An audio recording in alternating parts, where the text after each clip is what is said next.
Too many times individuals go to a dealership and they're promised something when they buy or lease a car, and they don't know the right questions to ask, or they don't know the right forms that they should be filling out, or they're just getting ripped off. When I say ripped off, which means that you're not getting the proper form when you're promised something and you want to go back later and get it. Well, in this video, I'm going to share with you, or I'm going to show you the right form that you need to make sure you have. Anytime you buy or lease a vehicle, you're promised something after the fact. After you sign your paperwork, the dealership says, or the salesperson says, or the finance manager, the sales manager, they're saying, well, we're promising you something. Well, we're going to give you a free oil change. It's not a part of you buying that vehicle, but we're going to give you a free oil change. We're going to give you some touch-up paint for your vehicle. Maybe your vehicle has a little bit of a scratch on it. The dealership says, you know what, I'm going to give you some touch-up paint, and I'm going to actually touch the vehicle up for you. I'm not going to give you touch-up paint, but I'm going to fix the scratch in your car. If you have a dent in your vehicle and the dealership says to you is, we're going to fix the dent in your vehicle. That's what we're going to do for you. But then you go back, let's say 2 weeks later, and the salesperson or the finance manager or the sales manager or whoever actually promised you to do something for you, they forgot. What you want to do is you want to get it in writing. You want to save yourself a headache, a problem, and going back and forth with that person that works at the dealership. You're going to get this form, what we call is a WEO. We call it a delivery record.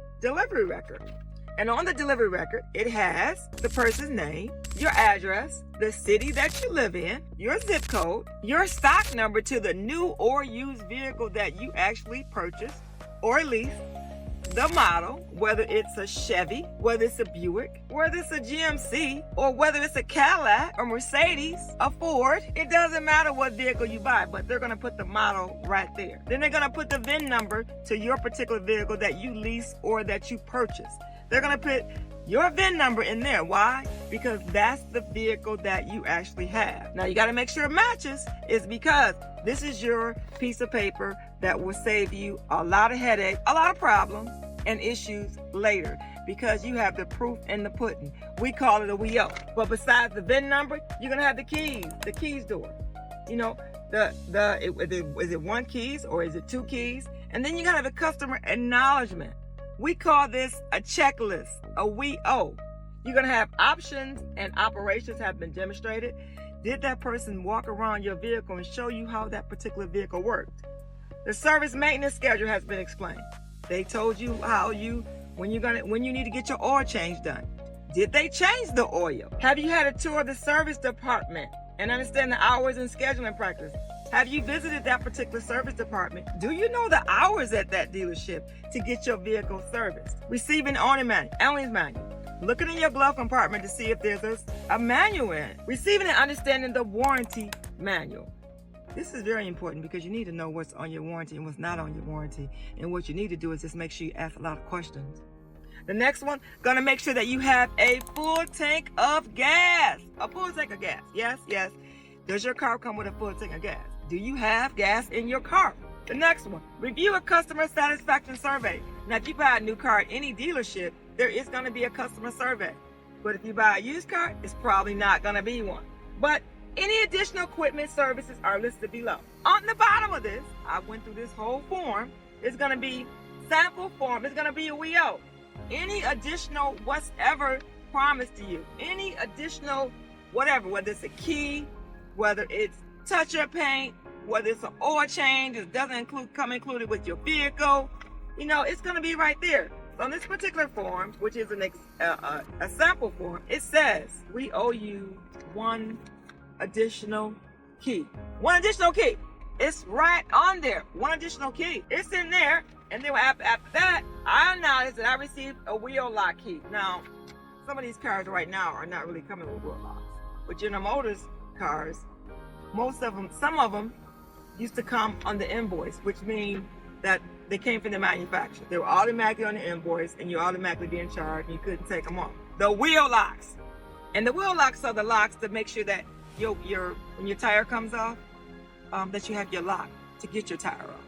But a lot of GM cars are not coming with the wheel locks. If you want wheel locks, that's an extra charge.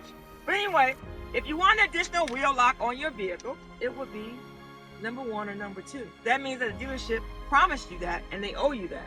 And then you're going to have a signature from yourself at the bottom of the form.